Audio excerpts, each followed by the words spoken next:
What is up, horror people? And this is now Jesus Christ, what is this, like day 7? I think it's day 7. I could be totally wrong with this whole thing. But today we are talking about, brain damage. And if you have not seen this movie, holy shit. This is a wild fucking movie.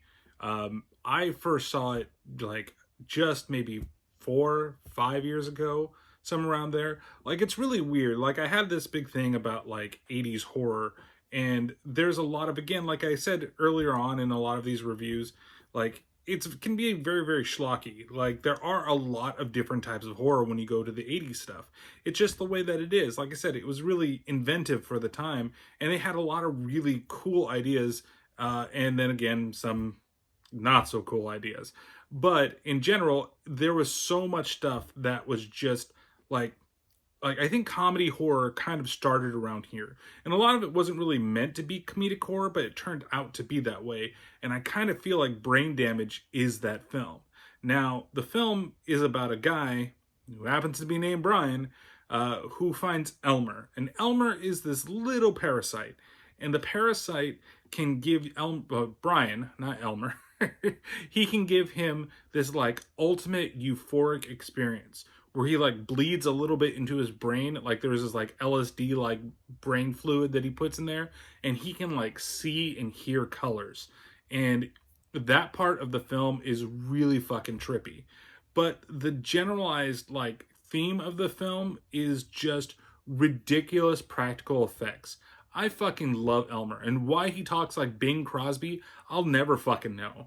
But it just adds to the charm of the little like brain thing. And of course, what does he want? Well, he wants to be fed, and he wants to be fed, well, basically brains.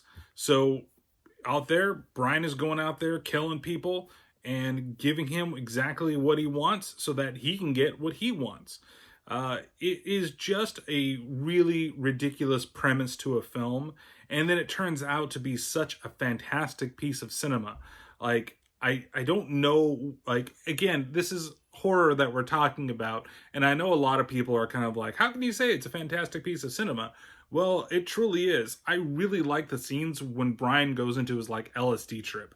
They are just so like, the color is so immersive, and you really feel like you're going in on like with him, and it's absolutely beautiful for the time. Then you have Elmer, who is just a little weird like brainstem type of puppet, and he's got these like giant fucking teeth, and it's so ridiculous, but it looks so cool at the same time. Like, I miss this is one of those things that I miss about current horror.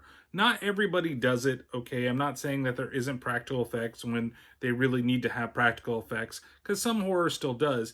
But you look at something like, most recently, I think that we saw a little while back, 3 from Hell.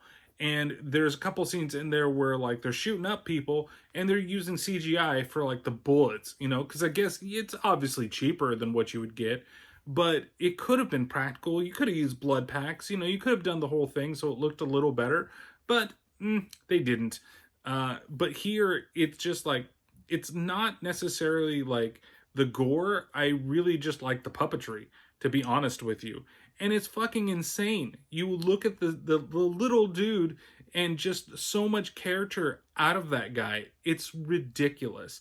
And again, like, that he sounds like Bing fucking Crosby is just an icing on the cake.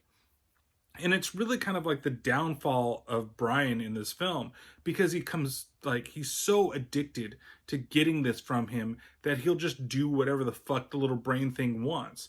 And then, of course, his girlfriend finds out, and there's a really awkward like sex scene between the girlfriend and the roommate that he has.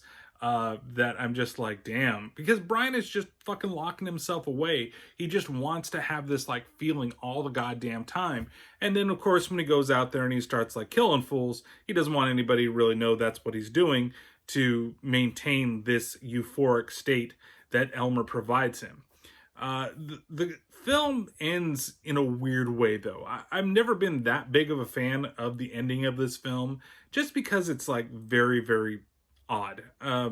You find out that there were the original I don't want to say owners, but users of Elmer, and they go ahead and they attack Brian.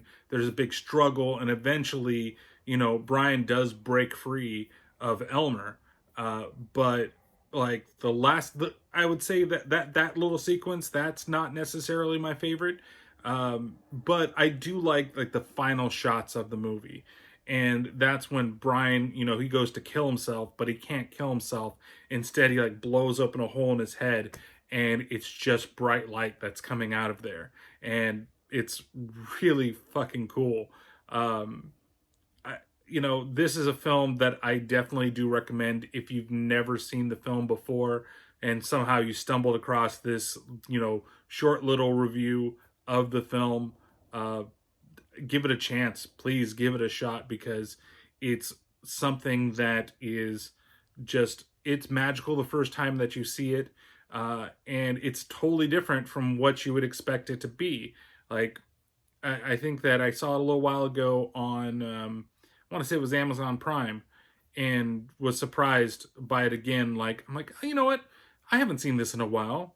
Maybe I should give it a shot again. And turned out that I loved it even more. So if you have a chance, go out and watch Brain Damage, and, make sure you don't get sucked into a euphoric state. We'll see you tomorrow with another review of another totally 80s horror film. Ciao.